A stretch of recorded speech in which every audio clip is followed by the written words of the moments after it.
the headlines of this hour on VTV News.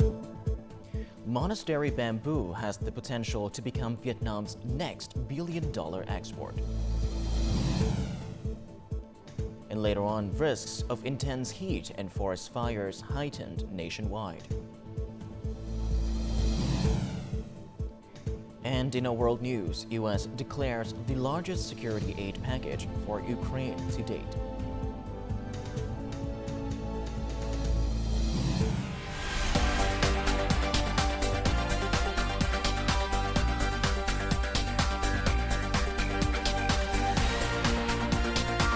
Broadcasting from Hanoi, the capital of Vietnam. VTV News starts right now. Good afternoon. It is currently 3 p.m. local time, and you're tuning into 30 minutes of VTV News. I'm Dylan Lei with the latest updates. Now, the General Department of Taxation reports that tax collected from e-commerce businesses in the past 2 years has surpassed $7 billion. More specifically, tax management revenue from e-commerce businesses last year exceeded $138 billion, with over $3.82 billion of tax collected. Meanwhile, in 2022, the revenue is over $122.3 billion, and the amount of tax collected is over $3.27 billion. Recently, the tax industry has approached e-commerce platforms to apply tax management measures. These measures include 8 platform groups: trading floors, websites, social networks, logistics, retail, subscriptions, advertisements, and application stores. Monastery bamboo is gaining popularity as a potential billion-dollar export item. As the primary growers of this plant, farmers in the south-central highlands have improved their livelihoods and established a brand for themselves. They have also reached out to businesses and had their products sold in the domestic market with a vision toward export. Since their village was officially recognized as Cropped Village, local workers have found stability in their employment. With the guidance provided by associated businesses, these workers have honed their skills in processing small-scale products. After a few rounds of market research, we are satisfied with the abundant labor and raw material available in the area, so we will make our investment. We are collaborating with local cooperatives. They have produced their first orders of monastery bamboo, aiming for both domestic and international market. Agricultural products in South Central Highlands are popular for their designs, aesthetics, and wood-like durability. However, establishing a sustainable path for both domestic consumption and exports requires a comprehensive long-term strategy. To drive sustainable industrial growth, enterprises must support cooperatives and target export market. Implementing the country policy directives will bolster the export rates. Additionally, focusing on bamboo production that adheres to international sustainability standards and obtaining certifications for social responsibility compliance offers significant advantages in the export market. The deadline for listed companies to hold a general shareholders meeting is April the 30th. Therefore, investors are eagerly awaiting their dividends. This year marks a change for bank shareholders, as many banks are distributing cash dividends, an uncommon occurrence in previous years. Additionally, investors are benefiting from a substantial issuance of bonus shares. Bank shareholders are receiving a windfall of cash dividends ranging from 3% to 15%. Notably, some banks are initiating cash dividend payments for the first time in a decade. This is the right time to increase the benefits of shareholders, especially after enduring business slowdowns in recent years. This slowdown has also affected the stock markets, resulting in lower valuations. Investors are additionally drawn to the bank's issuance of bonus shares. The average bonus rate ranges from 10% and 17%, with certain banks offering rates as high as 25%. To gain approval, banks were required to provide clarity regarding the intended use of capital. Many companies often increase working capital or invest in a new project. Some businesses will invest in another company. Investors will look at the company's intentions. Banks also offer new shares to current shareholders at preferential prices, with some offering a ratio as high as 100%. This measure aids the banks in meeting risk provision criteria, such as maintaining the capital adequacy ratio, or CAR, at 10%. This measure provides commercial banks greater flexibility in managing bad debts, while also serving as a foundation for them to request higher credit limits from the state bank. Capital flows into the economy at reduced interest rates, sourced from investors' dormant funds and facilitated by dividend payments. This dual function renders the stock market an appealing investment choice and a vital channel for capital mobilization. The management board of Dong Dang Lạng Border Gate Economic Zone announced that 2 border gates in Lạng Sơn Province, Gok Nam and Na Hing, will temporarily suspend operations from the May 1st to May the 5th. However, customs clearance of goods will continue as usual at the international border gates of Hữu Nghị, Dong Dang, Chi Ma, Tân Thanh, and Na Nưa. Staff at these border gates will be on duty 24/7 to promptly handle incidents and prevent vehicle congestion. This year, civil servants and public employees will enjoy 5 consecutive days off to mark Reunification Day and Labor Day. While businesses are not obligated to adhere to the same holiday schedule, numerous manufacturing enterprises have opted for flexible work schedules. This allows workers to spend time with their families while ensuring the smooth operation of the business.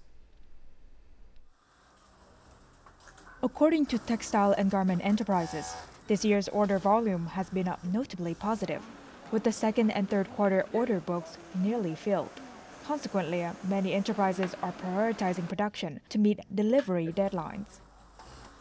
Due to an unexpected surge in orders this year, our equipment and specialized machinery are fully operational. If we cannot fulfill orders after the rotational shift, we can hire seasonal workers or implement overnight shifts for approximately 1 week to manage the workload and handle inventory.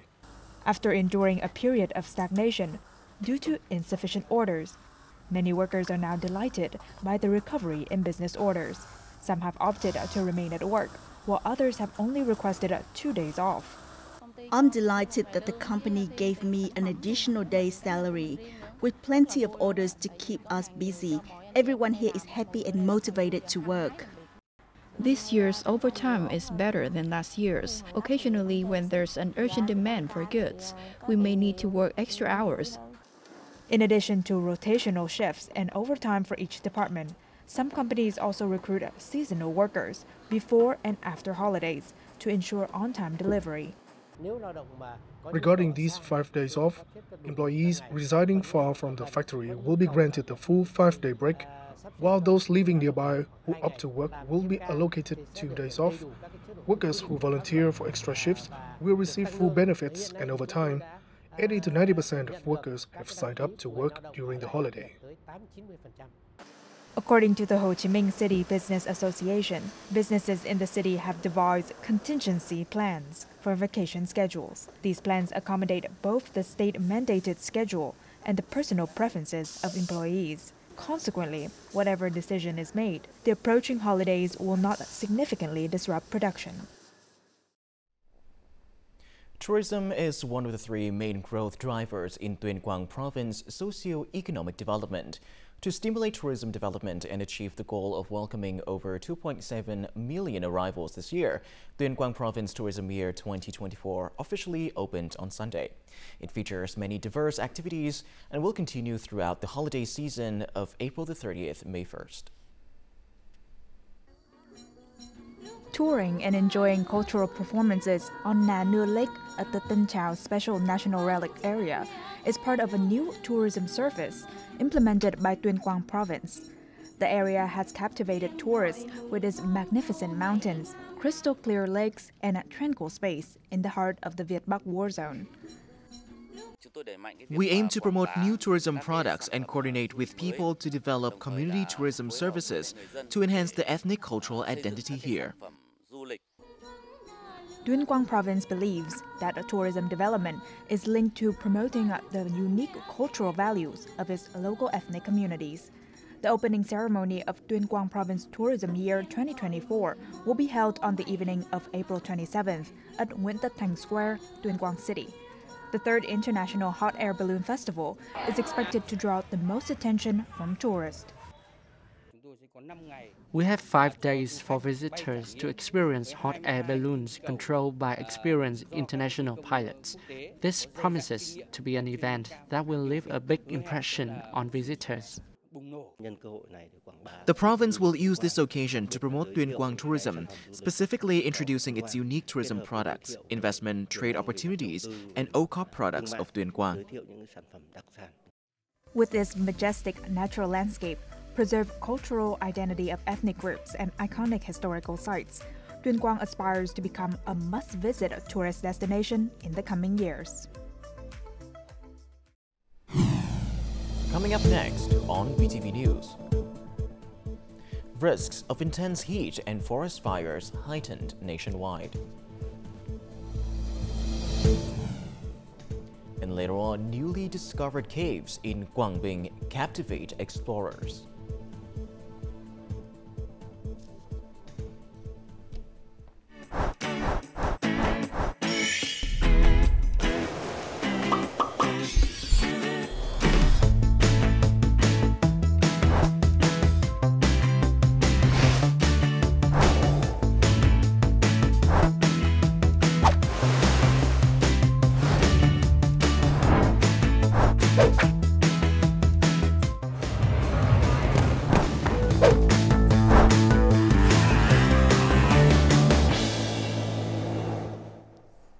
Welcome back to VTV News Live. Now moving on to other important update. A widespread heat wave is expected to continue on the first day of the long holiday, particularly in the northwest and central regions, increasing the risk of forest fires. The areas of Sơn La, Hòa Bình, and Thanh Hóa to Phie are forecasted to be the hottest in the country. Typical temperatures will range between 38 and 40 degrees Celsius, with some places reaching up to 41 degrees Celsius. Temperatures in the northern region will range from 35 to 38 degrees Celsius, with some areas exceeding 39 degrees Celsius. The regions from Khánh Hòa to Bình Thuận, the Central Highlands, and the Southwest will experience temperatures between 35 and 37 degrees Celsius. In the southeast, temperatures will range from 38 to 40 degrees Celsius. With the current forecast, the Forest Protection Department has issued level 4 and 5 forest fire warnings in the northwest, Ninh Thuận, Bình Thuận, Central Highlands, and southern regions, and advised against roaming the area, as well as strictly prohibiting all acts of slash and burn farming during this period. The Central Highlands are grappling with severe drought as the dry season peaks. Several border areas are among the hardest hit. In Ia Nan Commune, Đức Cơ District, Gia Lai Province, a prolonged lack of water has ruined vast areas of crops and turned daily life upside down. With wells running dry, residents of Đức Hưng village have resorted to buying water at steep prices. For 2 months now, water for daily use has been sold for nearly $4 per cubic meter. Drinking water can only be delivered in pre-packaged tap waters, driving daily expenses even higher. There's no water. We've been caught in a pinch, but fortunately, we've received water aid from Company 72 of Army Corps 15. Local authorities, alongside organizations, have diligently drilled more wells to meet demand.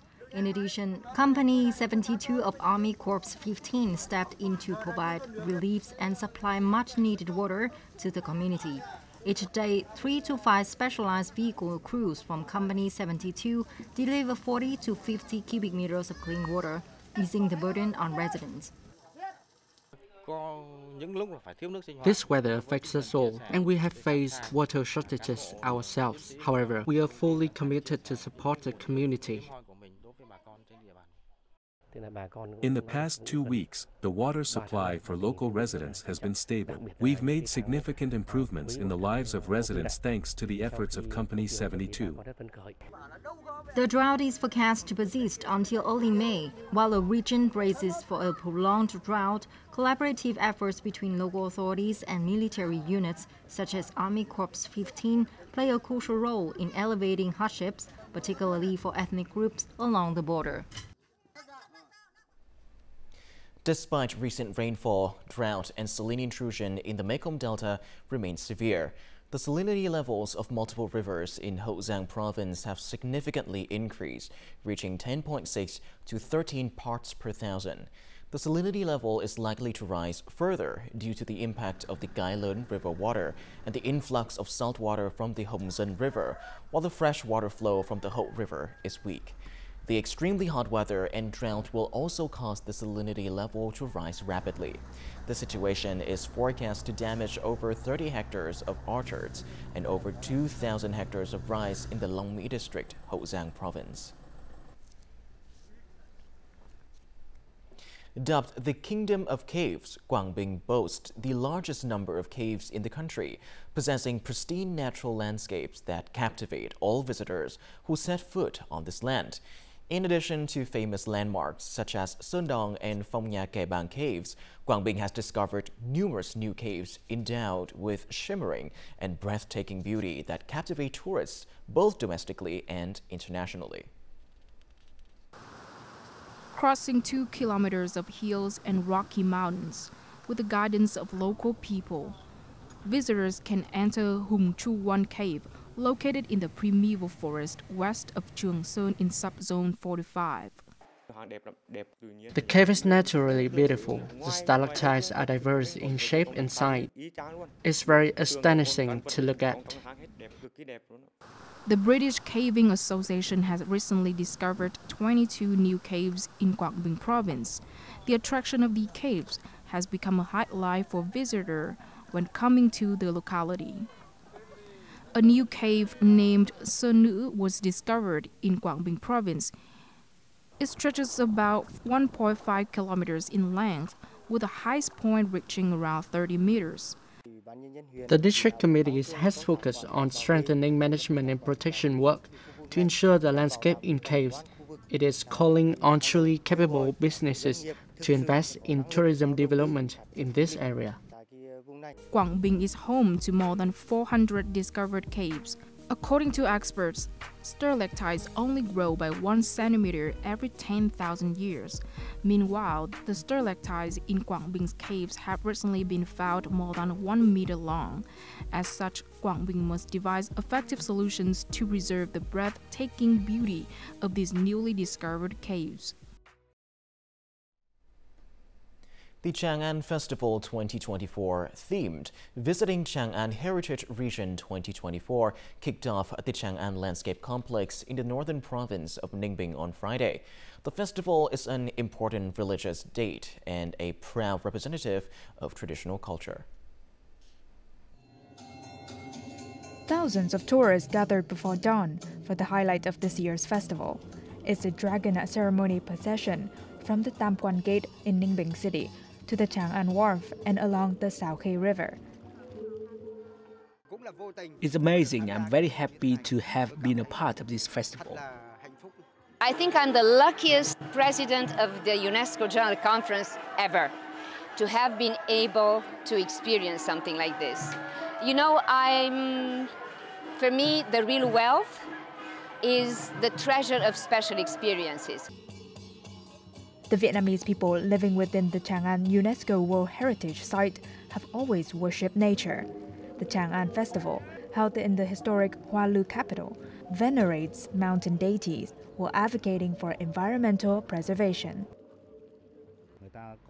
The festival is part of a long-standing custom where people respect nature. There have been community rules that protect nature's integrity and legacy, as shown in the way we protect its flora and fauna systems. This year's festival celebrates the 10th anniversary of the Chang'an Landscape Complex official recognition as a World Cultural and Natural Heritage Site. Therefore, visitors can find themselves immersed in a plethora of cultural heritage. The Central Highlands is home to 53 ethnic groups, each boasting traditional costumes with vibrant colors, distinctive materials, and patterns. Recently, villagers in Zalai province showcased these unique traditional costumes on an outdoor stage, attracting considerable attention from both locals and tourists. This is an outdoor stage at Dat Đoàn Kết Square in Pleiku City. Farmers, long accustomed to farming practices, now confidently grace the stage, showcasing the unique traditional costumes of their ethnic groups. We are proud to wear the Zalai ethnic traditional costumes. We are excited to introduce these costumes to people from near and far. The costumes of the Bana people are intricately woven. I'm very proud to honor traditional clothing at festivals like this. Despite the primary colors being red and black, the brocade costumes of Bana and Drai people leave a strong impression on spectators. This is because they are entirely hand-woven with intricate patterns and features. It's incredible to see that Central Highlands localities still retain their cultural identity. The performers did a great job during the show. Preserving cultural identity, including brocade textile, is essential. More activities like these are needed to introduce diverse ethnic cultural hallmarks to wider audience. Inspired by national pride, the people of the Central Highlands confidently performed, honored, and spread the traditional values and long-standing cultural heritage of their ethnic communities. Coming up next in our world news. The U.S. declares the largest security aid package for Ukraine to date. And later on, nuclear weapons from Russia deployed in Belarus. Now moving on to our world news, U.S. Defense Secretary Lloyd Austin stated that the U.S. will provide Ukraine with additional military aid worth up to $6 billion. He described the package as the largest to date, which includes artillery ammunition that is in short supply on the front lines and munitions for Patriot air defense systems. The move comes after U.S. President Joe Biden signed an emergency budget bill into law on Wednesday, following Congress approval. That is the second time this week that the Biden administration has announced a military aid package for Ukraine. It was part of the Ukraine Security Assistance Initiative to purchase new equipment to sustain Ukraine's security capabilities. Belarusian President Alexander Lukashenko announced on Thursday that several dozen tactical nuclear weapons from Russia have been deployed in Belarus. That is part of an agreement announced last year by Lukashenko and President Vladimir Putin. The Belarusian president informed the public that the country had begun receiving the weapons, marking the first time that Russia has deployed nuclear missiles in a foreign country since the Soviet era. Although he omitted details on the volume of nuclear weapons, Lukashenko emphasized that this delivery included modern artillery and explosives. Japan's cabinet approved legislation on Friday that would require tech giants to ensure fair competition in the smartphone business. The bill will impose significant fines on tech giants like Google and Apple if they block access to third-party smartphone apps and payment systems. Behaviors deemed anti-competitive could see operators fined up to 20% of their revenues in Japan. For repeat offenders, the penalty would increase to 30%. Similar to the European Union's new Digital Markets Act, the Japanese bill seeks to regulate market dominance in 4 areas: operating software, app store, internet browsers, and search engines. The proposed legislation encourages fair competition for small and medium enterprises. Leading the kitchen of high-class restaurants is always a challenge for anyone, including women. The success and achievements of French chef Virginie Basselot, who earned a Michelin star and a prestigious title in the culinary world, demonstrate that women can thrive in an industry predominantly occupied by men. In the kitchen of a luxury hotel in Nice, southeast France, a dozen chefs in white aprons are bustling, preparing food with speed and precision. Executive chef Virginie Basselot walks in to inspect each dish being prepared for the diners before meticulously preparing her own dishes. My culinary style is inspired by Mediterranean combined with nomadic style. My cooking approach is quite simple. I always take advantage of locally available ingredients to create fresh and delicious dishes for diners. Basselot's passion to pursue a career as a chef ignited when she worked in Paris and saw a Michelin star restaurant. Through her persistent efforts to learn, she became an executive chef at the St. James Paris Hotel at the age of 33, the highest position in the hotel's restaurant. 2 years later, due to her efforts, she received her first Michelin star, a prestigious certification in the culinary world. This is a rare achievement for women. A year later, she was honored as the best artisan in France, a title that every chef in France dreams of. She is one of only 2 female chefs to receive this noble title. For me, being a woman in the culinary profession has never been different. Because women are a minority in restaurant kitchens, we always receive more attention, which pushes me to always try harder, do things well, strive for perfection, move forward, and never give up. The example set by chef Virginie Basselot offers motivation for women aspiring to become chefs.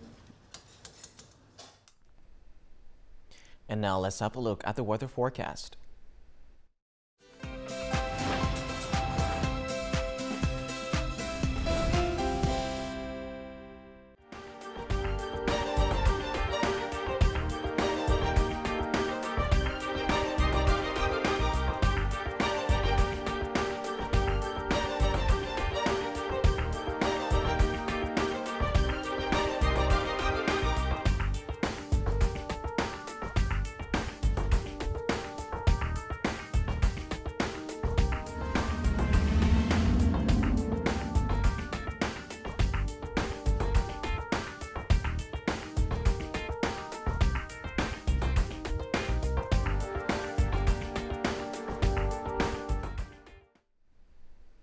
And that is all that we have for this hour on VTV News. To rewatch our program, you can visit our website or YouTube channel or download a mobile app, VTVgo, for more. Thank you for watching, and goodbye for now.